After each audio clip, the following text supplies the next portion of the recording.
এটা বলে পুনরায় আরও একবার মেহেরিসের উপর সমস্ত দোষ চাপিয়ে দেয় পূর্ব। একসময় এই চিন্তার ভারে ক্লান্ত হয়ে ধীরে ধীরে চোখের পাতা ভারী হয়ে আসে তার। অবশেষে শরীর ক্লান্তি আর মস্তিষ্ক চিন্তার ভারে হার মানে। এসব ভাবতে ভাবতেই পূর্ব তলিয়ে যায় গভীর নিদ্রার অন্ধকারে। বিকেলের স্নিগ্ধ আবেশে আসফিয়া এসেছে মেহেরিসের অ্যাপার্টমেন্টের উদ্দেশ্যে। এখানে আসার উদ্দেশ্য বরং অনেক। কলেজ থেকে বাড়িতে গিয়ে কোনো রকম ফ্রেশ হয়ে পুনরায় এসে পড়েছে এখানে। বাড়িতে মন টিকছে না তার। তবে আসার সময় অডিকেও নিয়ে এসেছে আসফিয়ার সাথে করে। আর ভাইয়ের কি হয়েছে কে জানে, অডির খোঁজ খবর পর্যন্ত নিচ্ছে না অনেক দিন ধরে। তাতে অবশ্য আসফিয়ার জন্যই ভালো হয়েছে, অডিকে নিজের কাছে পাচ্ছে সে। গাড়ি থেকে নেমে অডিকে কোলে নিয়েই অ্যাপার্টমেন্টের ভেতরে ঢুকে এসে দাঁড়ালো লিফটের সামনে।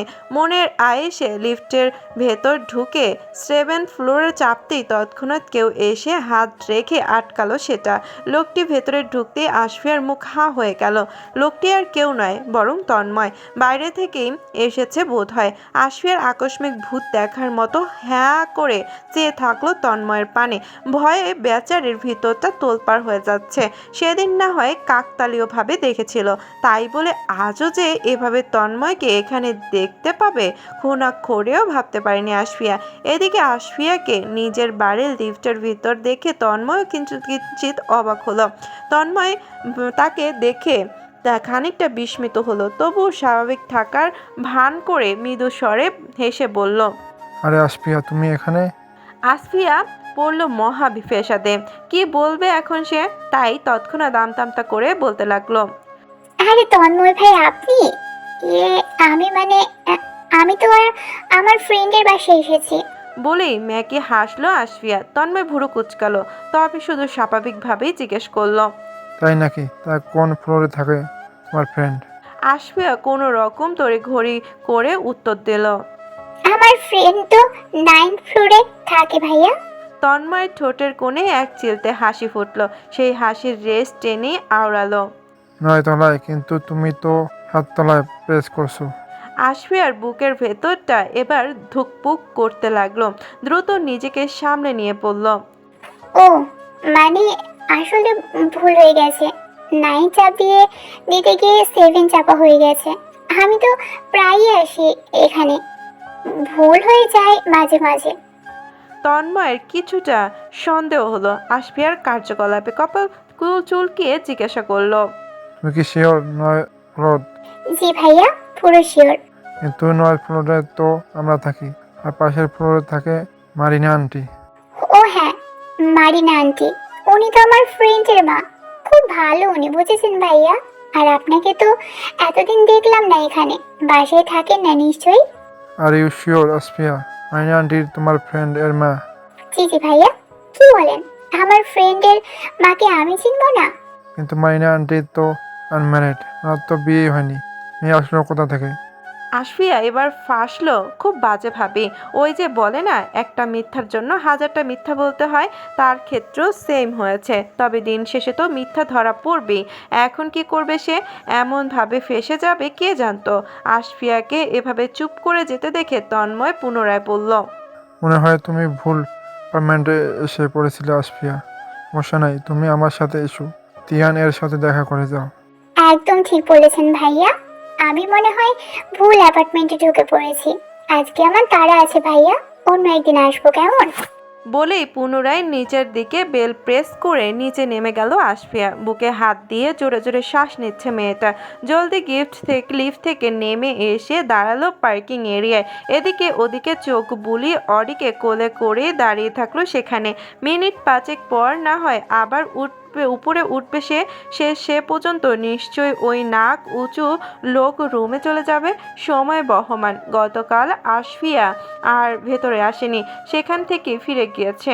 এর পেছনে অবশ্য কারণ ছিল। আসফিয়া চায়নি তার কারণে মেহেরিস কোনো সমস্যায় পড়ুক। তন্ময়ের এখানে থাকা মানেই তার ভাইয়েরও আসার সম্ভাবনা আছে। যদিও তার ভাই কারো বাড়িতে যাতায়াত পছন্দ করে না, তবুও তো বলা যায় না কখন কি হয়ে যায়। যদি সে মেহেরির সম্পর্কে জেনে যায় আর মেয়েটার ক্ষতি করার চেষ্টা করে। এসব আশঙ্কায় মেহেরিসের সঙ্গে দেখা না করেই আসফিয়া ফিরে যায় গতকাল। তবে যাওয়ার আগে তন্ময়কে রাগ দেখাতে ভুলেনি সে। মনে মনে ভাবেনি এত মানুষ থাকতে কেন বারবার তন্ময়ের সঙ্গেই দেখা হয়ে যায় তার। ঘরের ভেতরে নানান দোটানার ভুগছে আসফিয়া। সে এইসব কথা তার মাকে জানাবে, কিন্তু তার মা তো এমনিতেই ভাইয়ের চিন্তায় তটস্থ। এসব কথা শুনলে তো মেহেরিসে নিরাপত্তা নিয়ে দুশ্চিন্তা শুরু করবে। এমনও হতে পারে আসফিয়া যাওয়ার আশাই বন্ধ করে দেওয়া হবে। তখন কি করবে সে? তাই আসফিয়া স্থির করলো মাকে কিচ্ছু জানাবে না সে। অন্যদিকে গভীর ঘুমে আচ্ছন্ন মেহেরিসের ঘুম ভাঙল হঠাৎ কর্কশ ফোনের শব্দে। হাতের ফোনটা খুঁজে চোখের সামনে নিয়ে আসতেই দেখলো রিয়া নামে সেভ করা নাম্বার থেকে দুটো মিস কল। ঘড়িতে তখন সকাল 10টা 30। মুহূর্তেই সে লাফিয়ে উঠে বসলো বেডের উপর। রিয়ার নাম্বারে কল লাগালো তৎক্ষণাৎ। ফোন রিসিভ হতেই রিয়ার কণ্ঠ ভেসে আসলো।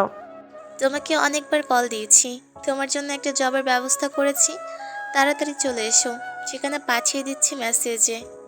মেহেরিস আনন্দে ভরে উঠল, চোখে মুখে এক অদ্ভুতপূর্ব উচ্ছ্বাস।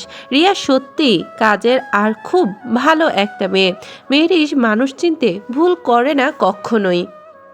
ধন্যবাদ রিয়া, অনেক অনেক থ্যাঙ্কস। ওসব পরে হবে, তুমি তাড়াতাড়ি এসো। মেহেরিস আর দেরি করল না, দ্রুত বিছানা ছাড়লো, ওয়াশরুমে গিয়ে ফ্রেশ হয়ে নিল। গায়ে জড়ালো কালো রঙের একটি লং টপস আর মাথায় জড়ালো কালো হিজাব। ফর্সা চেহারায় হিজাবের গম্ভীর্যতার আরও আকর্ষণীয় লাগছে দেখতে মেয়েটাকে। আর কোনো দ্বিধা না করে সে বাড়ি থেকে বেরিয়ে পড়ল। যাওয়ার আগে অবশ্য সুফিকে বলে গেল সে বাইরে যাচ্ছে, চলে আসবে এক্ষুনি। মেহেরিস একটি ট্যাক্সি করে এসে থামলো একটি ক্যাফের সামনে, যার প্রবেশদ্বারে ঝুলছে বড় সাইনবোর্ড লা ভিজেটা। ক্যাফের বাইরে দাঁড়িয়েছিল রিয়া। মেহেরিসের আসার অপেক্ষায় করছিল সে। মেহেরিসকে দেখা মাত্রই এগিয়ে এলো। দূর থেকেই মেহেরিসকে এক নজর দেখেই চিনে ফেললো রিয়া নামের মেয়েটি। মেহেরিস মেয়েটাই এমন, এক দেখাতেই যে কারো মনে গেঁথে যাবে অনায়াসে। রিয়া মৃদু হাসি দিয়ে মেহেরিসের কাছে এসে কিছু সৌজন্যমূলক কথাবার্তা সেরে তাকে নিয়ে ক্যাফের ভেতরে প্রবেশ করলো। মূলত ক্যাফেটি মেন ডোরের পাশে, তার পাশে রয়েছে এক বিশাল সুপার শপ। ভেতরে ঢুকেই রিয়া মেহেরিসকে নিয়ে সরাসরি ক্যাফে ম্যানেজারের কাছে গেল। ম্যানেজার তার এক বড় ভাই। আগেই মেহেরিস সম্পর্কে ভাইকে কিছুটা জানিয়ে রেখেছিল রিয়া। মেহেরিসকে তার ভাইয়ের সঙ্গে পরিচয় করিয়ে দিল রিয়া।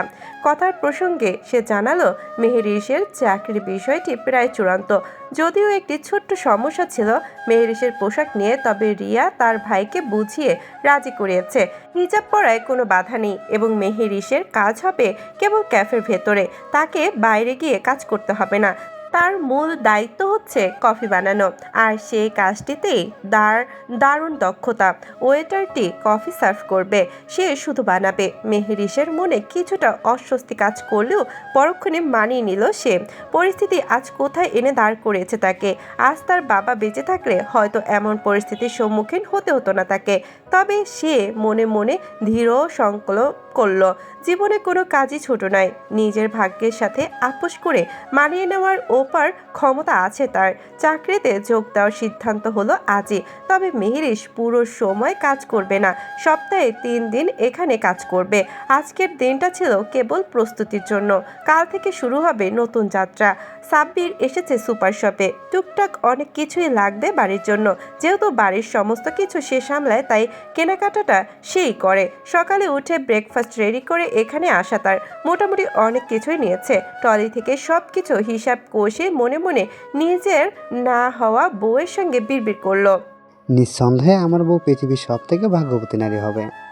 বউকে নিত্য নতুন নতুন ডিশ রান্না করে খাওয়ানোর ক্ষমতা আছে এই সাব্বিরের। এটাই কয়েকজন ছেলের থাকে। ফুরফুরা মেজাজে মনে মনে এসব আওড়ালো সাব্বির নিজের উদ্দেশ্যে। বিল পে করে বাইরে বের হতেই ঘটে এক অনাকাঙ্ক্ষিত দৃশ্য। শপের সামনে দেখা যায় রিজবির ছেলেপুলেরা সবাই একত্রিত হয়ে আসছে, পাশে কাছে কাকে যেন খুঁজছে। কয়েকজনের হাতে স্টিলের রড তো আরেকজনের হাতে মোটা শিকলের চেইন। সাব্বির ভয় পেল। মারপিট এসব তার ধারণার বাইরে। স্বভাবসুলভভাবে এসবে অভ্যস্ত নয় সাব্বির, তবে তন্ময় পুরাই তার বিপরীত। তাই তো পূর্বের প্রতিটা কাজ তন্ময় থাকে, সে থাকে না। পরনে ট্রাউজার আর ব্লু কালারের হাফ হাতার টি শার্ট। ছেলেগুলোর হাব ভাব স্বাভাবিক ঠেকল না সাব্বির নিকট। পরশু তার বন্ধু যে কাজ ঘটিয়েছে, বলা বাহুল্য তারা যে সাব্বিরকেই খুঁজতে এসেছে এখানে। হয়তো কেউ বলেছে তার কথা যে ভয়ে গতকাল সারাদিন বাড়ি থেকেই বের হয়নি সে। আজ আচ্ছা, এখানে তার দোষটা কি? সে কি মেরেছে? মেরেছে তো তার বন্ধু, তো তাকে এগিয়েই হামলা করুক না। সাহস থাকলে। সাব্বিরের এই ভাবনার মাঝেই ছেলেগুলোকে এখানে এগিয়ে আসতে দেখে তৎক্ষণাৎ পেছনের সাইডে গিয়ে সরাসরি ক্যাফেতে ঢুকে গেল সাব্বির। একটা চেয়ারে বসে মুখটা আড়াল করে পকেট থেকে ফোন বের করে কল লাগালো তন্ময় এর নাম্বারে। এই মুহূর্তে তন্ময়কেই সেফ মনে হলো তার নিকট। পূর্ব তো বড্ড উন্মাদ এসব বিষয়ে। দেখা গেল তন্ময় যেখানে কৌশলে তাকে এখান থেকে উদ্ধার করবে, তো পূর্ব উল্টো আরও উটকো ঝামেলা বাঁধাবে। আপাতত ঝামেলা চায় না সে, তবে ভাগ্য সহায় হলো না তার। তন্ময় এর নাম্বারটি বারবার সুইচ অফ দেখালো। বাধ্য হয়ে এবার কল লাগালো পূর্বর নাম্বারে। অবশ্য এর আগে আরেকটা বার নিজের পূর্ণ দৃষ্টিতে পরখ করে নিল বাইরে। কাচের দেয়াল ভেদ করে সন্নিকটে তাদের দেখতে পেয়ে ঠোক গিলল সাব্বির। আজ তাকে হাতের নাগালে পেলে একটা হাড়গোড়ো আস্ত রাখবে না তার। একটু আগেই সেই ফিউচার বউয়ের কথা ভাবলো। বেচারি বিয়ের আগে বিধবা হবে। আফসোস হলো সাব্বিরের, নিজের না হওয়া বউয়ের জন্য। একবার, দুবার, তিনবারের বেলা রিসিভ হলো তার ফোনটা। মুহূর্তেই শুনতে পেল তেতো কণ্ঠে বিরক্তিসূচক শব্দ। বাহ, কি সমস্যা?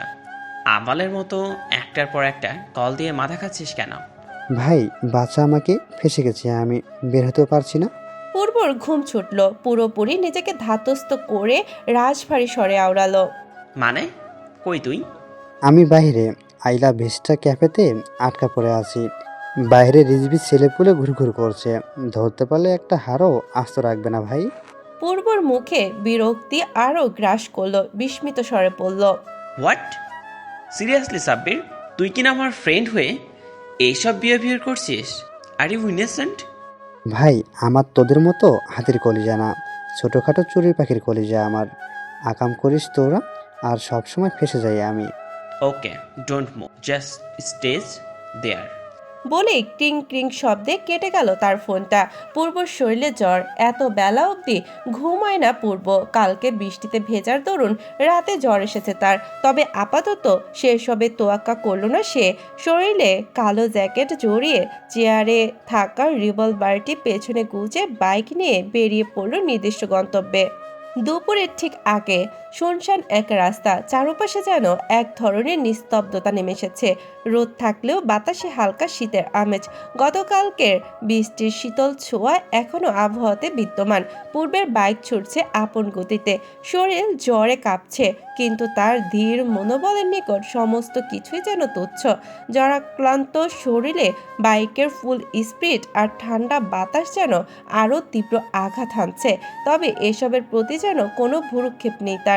রিজভির ছেলেগুলোর এর আগেও এমন করেছে। সবার সামনে না পেরে আড়ালে সুযোগ খুঁজে সাব্বিরের উপর হামলা করার চেষ্টা চালিয়েছে বহুবার, কিন্তু প্রতিবারই পূর্ব বাধা হয়ে দাঁড়িয়েছে। তার উপস্থিতি তাদের কোনোবারই সফল হতে দেয়নি। আজও সেই একই পরিস্থিতি। রিজভির দল হিংস্র শকুনের মতো সাব্বিরের চারপাশে ঘুরছে। পূর্বের জন্য বন্ধুত্ব সম্পর্কটি তার আত্মার গভীরে প্রথিত দুর্বলতার জায়গা, কিন্তু সেই দুর্বলতায় তার সবচেয়ে বড় শক্তি। বন্ধুদের জন্য সে নিজেকে বিপদে ছুড়ে দিয়েছে অজস্রবার। বন্ধুদের এই সম্পর্কে সুরক্ষিত রাখতে সে নিজের জীবন বাজি রাখতেও দ্বিধা করেনি কখনো। আর কাউকে হারাতে চায় না সে, কোনোদিন না। ফাঁকা রাস্তা, দূরে শুধু মৃদু গাড়ির শব্দ। বাইকের স্পিডোমিটার ধীরে ধীরে বাড়ছে। শীতল মুখাবয়বে ফুটে উঠছে ধীর সংকল্প। ঠান্ডা বাতাস, শরীরের জ্বর বা ক্লান্তি কিছুই যেন তাকে আজ থামাতে ব্যর্থ। প্রতি মুহূর্তে তার মনের ভেতরে বাজছে একটাই কথা, আমি থাকতে সাব্বিরের গায়ে একটা আঁচড়ও পড়বে না। কয়েক মিনিটের ব্যবধানে পূর্ব এসে পৌঁছালো কাঙ্ক্ষিত গন্তব্যে। সাব্বির জানিয়েছিল যে সে বর্তমানে লা ভিজিটা ক্যাফেতে আছে, তাই দ্বিধা না করে পূর্ব তার বাইকটি সোজা ক্যাফের সামনে এনেই থামায়। মাথায় পেঁচানো কালো হেলমেটটি তড়িঘড়ি করে খুলে এক হাতে ধরে দীপ্ত দীপ্ত পায়ে ছুটতে চলে ক্যাফের ভেতরের দিকে। ক্যাফেতে তখন বেশ ভিড়, মানুষজন নিজেদের মতো খাওয়া দাওয়া আর নিজস্ব কথোপকথনে ব্যস্ত, কিন্তু পূর্বের উপস্থিতি যেন এক মুহূর্তেই সবার মনোযোগ কাটতে সক্ষম। কেউ কেউ তাদের বয়ফ্রেন্ডের পাশে বসেও আর চোখে তাকাচ্ছিল পূর্বের দিকে, এমনকি তাদের মুখে চাপা ফিসফিসানি আর চোখে মুখে কৌতূহল ভরা দৃষ্টির চেয়ে ছিল সেথায়। তবে পূর্ব এসবে গা ভাসালো না। কিছুক্ষণ এক পাশ দিয়ে উকি ঝুঁকি দেওয়ার পর ক্যাফের এক কোণে সাব্বিরকে খুঁজে পেল সে। ছেলেটা একেবারে জড়সড় হয়ে বসে আছে মাথা নিচু করে, চেহারায় ভয় আর দুশ্চিন্তার ছাপে স্পষ্ট। পূর্ব সাব্বিরকে দেখে একটুখানি স্বস্তির নিঃশ্বাস ফেলল। ধীরে ধীরে কয়েক কদম এগিয়ে সাব্বিরের পাশে গিয়ে চুপচাপ বসলো। আচমকা পাশে কাউকে বসতে দেখে প্রথমে সাব্বির চমকে উঠলেও পরক্ষণে যখন বুঝতে পারল পাশে বসা মানুষটি পূর্ব, তখন তার ভয় কিছুটা কমলো। যেমন মুহূর্তেই প্রাণ ফিরে পেল ছেলেটার নিথর দেহ। তবুও গলা একটু কাঁপিয়ে সাব্বির বলল, ভাই তুই এসেছিস? শালাগুলো এখনো বাইরে ঘুরঘুর করছে, দেখ কতজন এসেছে। এই বলে সাব্বির কাচের দেয়ালের দিকে ইশারা করে দেখালো। মুহূর্তের মধ্যে পূর্বর চোখে যেন বিদ্যুৎ খেলে গেল। সাব্বিরকে দেখে তার মনে স্বস্তি আসলেও রিজিবির ছেলেগুলোর উপস্থিতি সেই স্বস্তি ছাই করে দিল। মুহূর্তেই পূর্বর চেহারা কঠোর আর রাগে ফুঁসে ওঠে। নিজের রাগ নিয়ন্ত্রণে বরাবরই যে ব্যর্থ এই মানব। হঠাৎ করেই সেখানে থেকে উঠে দাঁড়ালো পূর্ব। আকস্মিক ওঠাতে চেয়ারটি তার পেছনে সামান্য সরে গেল। মুখে কিছু না বলে এক হাতে সাব্বিরের হাত শক্ত করে ধরে সাব্বির কিছু বুঝে ওঠার আগেই পূর্ব তাকে টেনে নিয়ে চলল ক্যাফের বাইরে। সাব্বির বিস্ময়ে চেয়ে রইল তার বন্ধুর দিকে। তার মাথায় তখন একটাই প্রশ্ন, পূর্ব এখন কি করতে চাচ্ছে? পরিস্থিতি এতটাই ঘোলাটে যে কিছুই বুঝে উঠতে পারল না ভীত মস্তিষ্ক। কিন্তু তবুও বন্ধুর প্রতি অগাধ বিশ্বাস তাকে পূর্বের পেছনে টেনে নিয়ে যাচ্ছে। সাব্বির জানে পূর্ব কখনোই তাকে বিপদে ফেলবে না। যদিও তার বন্ধুর মাথায় একটু সমস্যা আছে, তবুও এই মানুষটিকে বিশ্বাস করা যায়। বুক টান টান করে সাব্বিরও এগিয়ে চলল পূর্বর পিছু পিছু। তার বন্ধুর পাশে থাকলে সে সব ঝড় সামলাতে রাজি। পূর্ব সাব্বিরকে নিয়ে বাইরে বেরিয়ে সোজা রিজবির ছেলেপুলেদের সামনে গিয়ে দাঁড়ালো। তীব্র দুপুরের আলোয় পূর্বের উপস্থিতি যেন বজ্রপাতের মতো আঘাত হানল ছেলেগুলোর আত্মবিশ্বাসে। পূর্বকে এই অসময়ে এখানে দেখবে সেটা তাদের কল্পনাতেও ছিল না। মুহূর্তের মধ্যেই তাদের চেহারায় দৃঢ়তা হারিয়ে গেল। তবু নিজেদের শক্ত করে সামনে নিল তারা। ভেতরের ভরকে আড়াল করার আপ্রাণ চেষ্টা করলো। পূর্ব ধীরে ধীরে তাদের দিকে এগিয়ে গেল। সাব্বিরকে সামনে ঠেলে দিয়ে হঠাৎ করেই গভীর স্বরে বলে উঠল, নে মার।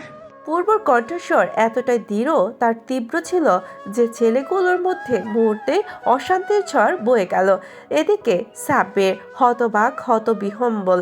কি হলো এটা? তার বন্ধু এটা কি করলো? এতক্ষণে সঞ্চিত আস্থা আত্মবিশ্বাস যেন মুহূর্তেই ফুস হয়ে গেল। বুকের ভেতর ভয়ের ঢেউ এসে আঘাত হানল।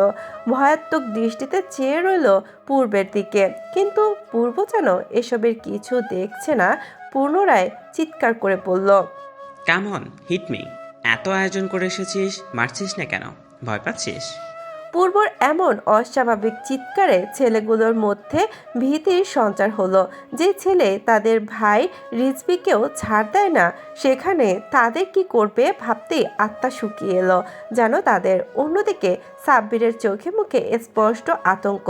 মনে মনে ভাবতে লাগলো, এর জন্যই এই বেচা সাইকোকে বিশ্বাস করতে নেই। তবে সাব্বিরের ভাবনাগুলোকে একপাশে এলিয়ে আচমকা পূর্ব ছেলেগুলোর একটিকে পূর্বকে কাছে টেনে তার হাত থেকে স্টিলের রড ছিনিয়ে নিল। মুহূর্তের মধ্যেই সমস্ত ঘটনার মোড় ঘুরে গেল। স্টিলের রড নিয়ে এলোপাথারি মারতে শুরু করলো ছেলেগুলোকে। আঘাতের তীব্রতায় ছেলেগুলো যে যার মতো ছিটকে পড়তে লাগলো। পুরো ঘটনা এতই আকস্মিক ঘটলো যে সে সাব্বিরের বিষয়টা আয়ত্তে নিতে কিছুটা সময় লাগলো। ছেলেগুলো নিজেদের আত্মরক্ষার পাল্টা আক্রমণ করার চেষ্টা করলো।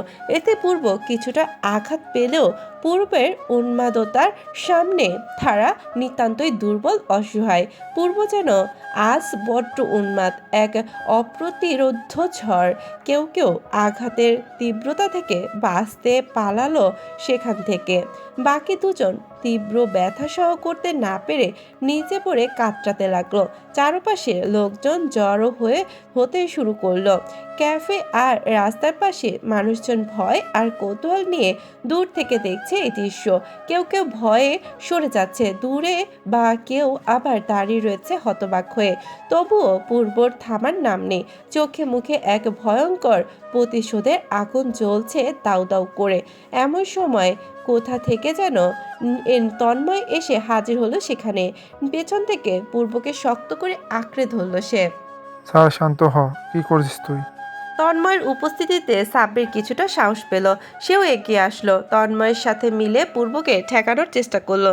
পূর্ব ক্রোধে ফুঁসতে ফুঁসতে চিৎকার করে উঠল, মাদার চোদ, সাহস থাকলে আমার সাথে লড়বেই। কাপুরুষের মতো আমার বন্ধুকে ছুতে গেলে কলিজা ছিঁড়ে কুকুরকে খাওয়াবো আমি। পূর্বর চোখে মুখে নৃশংসতা।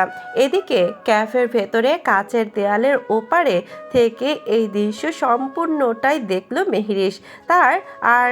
তাতেই যেন শরীরের রক্ত হিম হয়ে এলো মেয়েটার। এই ধরনের সহিংসতা তার কাছে নতুন। গায়ের লোম দাঁড়িয়ে গেল মেয়েটার। এক বুক শঙ্কা আর ভয়ে সেখান থেকে কয়েক কদম পেছনে সরে এলো সে। তবুও যেন শরীর শান্ত হচ্ছে না মেয়েটার। নিজের শরীরের কাঁপুনি থামাতে সেখান থেকে আরও গভীরে চলে গেল মেহেরিস। তবে দেখেনি লোকটার চেহারা।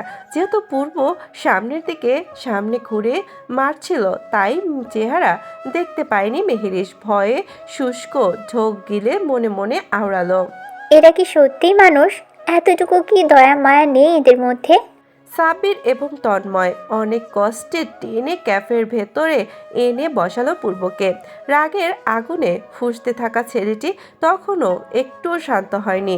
তার চোখে মুখে প্রতিশোধের ঝলকানি স্পষ্ট। যেন মনে হয় আর একবার সুযোগ পেলেই বাইরে গিয়ে সব শেষ করে আসবে। কিন্তু এই মুহূর্তে পূর্বের শরীর আর সঙ্গ দিচ্ছে না তার। জ্বরের তীব্রতায় তার শরীর কাঁপছে, ক্লান্তিতে শরীর ঝুঁকে পড়েছে। তবু তার ভেতরের কোর্ট এখনও জীবন্ত। সাব্বির পাশে বসে গভীর মনোযোগে দেখছে তার বন্ধুকে। পূর্ব ডান হাতের বৃদ্ধা আঙ্গুল এক পাশে গভীরভাবে কেটে গেছে। রক্ত জমাট বেঁধে শুকিয়ে গেলেও ক্ষতটি এখনো স্পষ্ট। কিছুটা চিন্তিত হয়ে সাব্বির তাকিয়ে রইল পূর্বের দিকে। এরই মধ্যে তন্ময় উঠে দাঁড়ালো। তাড়াহুড়ো করে বাইরে বেরিয়ে গেল সে। হয়তো কাছের কোনো ফার্মেসি থেকে ওষুধ কিংবা ব্যান্ডেজ আনতে গেছে তার বন্ধুর জন্য। ক্যাফের পরিবেশ এখনও ব্যস্ত। চারদিকে লোকজন খাবার আর কথাবার্তায় মগ্ন। এরই মাঝে ক্যাফের ম্যানেজার ভেতরে এসে পূর্বকে দেখে থমকে দাঁড়ালো। পূর্বকে সে খুব ভালোভাবেই চেনে। শহরের চেনা নাম এই ছেলেটির। এতক্ষণ বাইরে থাকায় সে পুরো ঘটনার কিছুই দেখেনি। তবে পূর্বের এমন বিধ্বস্ত অবস্থা তার পাশে বসে থাকা সাব্বিরের মুখভঙ্গি দেখে পরিস্থিতি আঁচ করতে তার বেশি সময় লাগলো না। আর ম্যানেজার এক পা এগিয়ে কিছু বলার জন্য মুখ খুলতেই সাব্বির এক চাহনিতে তাকে থামিয়ে দিল। চোখের ভাষায় যা বলার ছিল সেটা বুঝিয়ে দিল মুহূর্তেই। ম্যানেজার এক মুহূর্তে থেমে সাব্বিরের ইঙ্গিত বুঝে নিল। বড় বড় কদমে পা ফেলে দ্রুত চলে গেল ক্যাফের কিচেনের ভেতরে। অন্যদিকে মেহেরিস কিচেনের এক কোণায় নিজের কাজে ব্যস্ত। তার মনোযোগ এখন পুরোপুরি কাজের দিকে নিবদ্ধ। এমন সময় ম্যানেজার পেছন থেকে গম্ভীর কণ্ঠে বলে উঠল, এসব কাজ বাদ দাও, বিশেষভাবে একটা কফি বানাও উইথআউট সুগার। মেহেরিসের কাজ করার প্রতি এতটা আগ্রহ দেখে ম্যানেজারের কণ্ঠে খানিকটা দৃঢ়তা এসেছিল। তবে তার নির্দেশ ছিল স্পষ্ট। মেহরিশ কিছু না বলে মাথা নাড়ালো। তবে তার মনে কৌতূহল জাগলো হঠাৎ, বিশেষ কফি কার জন্য, এই অর্ডার এত হঠাৎ কেন? তবুও সে কিছু জিজ্ঞাসা করলো না। ক্যাফের নিয়ম মেনে নিজের কাজ শুরু করলো। তার হাত দ্রুত কাজ করছে, কিন্তু মাথার ভেতরে অজানা প্রশ্ন ঘুরপাক খাচ্ছে মেয়েটার। ঠিক তখনও সে জানতো না বাইরের টেবিলে বসে থাকা ক্লান্ত, জ্বরাক্রান্ত কিন্তু ভয়ঙ্কর সেই চেহারার মানুষটি আর কেউ নয়, বরং তার জীবনের অনাকাঙ্ক্ষিতভাবে জড়িয়ে যাওয়া সাহাবীর শাহান পূর্ব।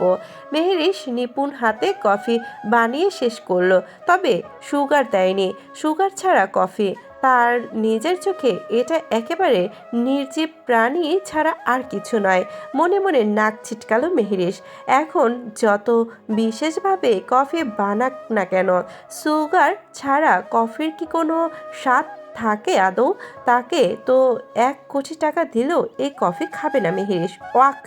কফি বানানো প্রায় শেষ হতে না হতে ম্যানেজার এসে পাশে দাঁড়ালো। কিছুটা প্রশংসা আর আদেশের মিশ্রণে বলল, ঠিকঠাক মতো বানিয়েছো তো? জানোই তো তোমার হাতের কফি নিয়ে সবাই প্রশংসা শুরু করেছে ইতিমধ্যেই, তাই তোমাকেই বানাতে দিলাম। এবার এটাও ওখানে নিয়ে গিয়ে দাও।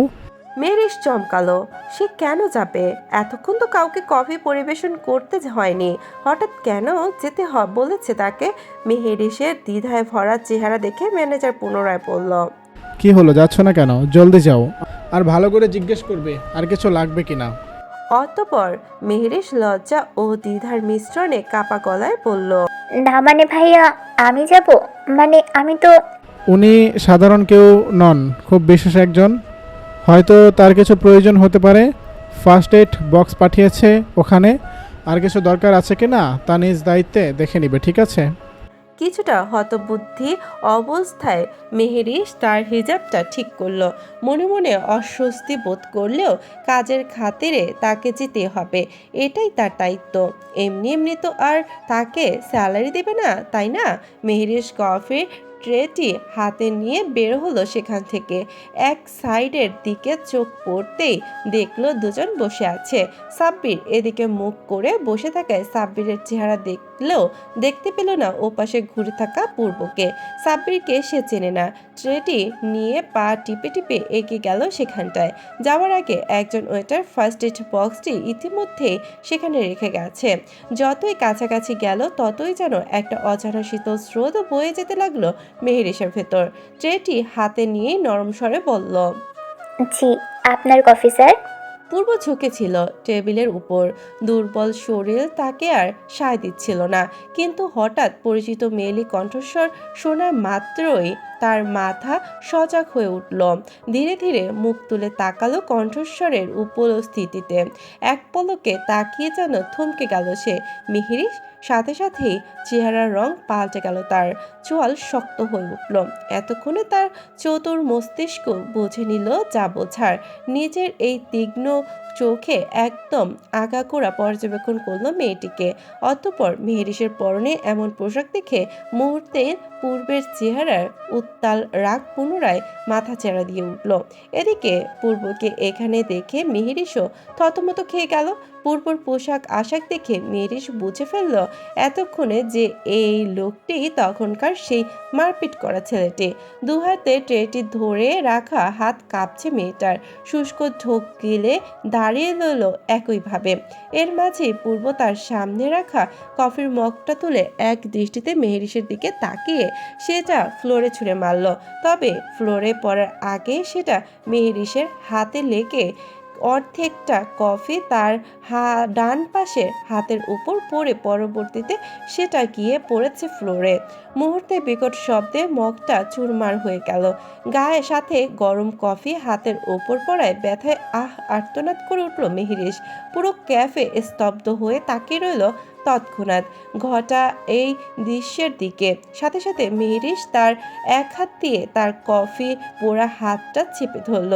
পূর্ব যে ইচ্ছে করেই তার হাতের উপর গরম কফির মগটা ফেলেছে সেটা ঠিক বুঝতে পারল মেহরিশ। তবে কিছু বলার জন্য শক্তিটুকু যেন অবশিষ্ট নেই মেয়েটার ভেতর।